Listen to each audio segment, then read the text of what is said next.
Okay, so as I was saying in my first video on this helicopter, that this is the MIA Mini Cricket, inspired by the Cricket helicopter.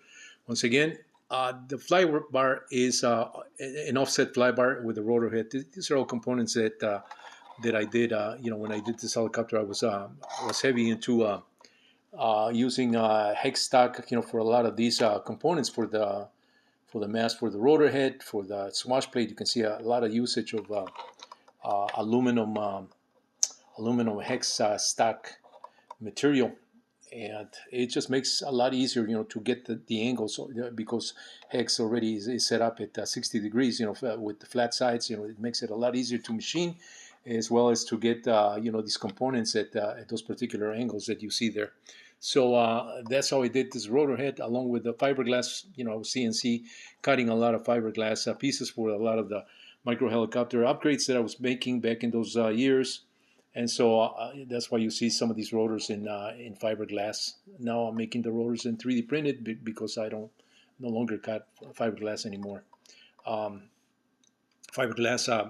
flybar, part of the single piece flybar that I employ on the MIA Bumblebee, Housefly, Robin 280 helicopters, except without the ring, in order to attach it to this assembly here that allows it to carry via the links, to the rotor head, the pivoting of this the seesaw of the flybar. The pivoting is done via the swash plate, and I have a setup here, as I have mentioned in some other videos. I kind of like the setup here. This is a Elevon mix. That's why the swash plate is set up that way. Elevon mix on the swash plate.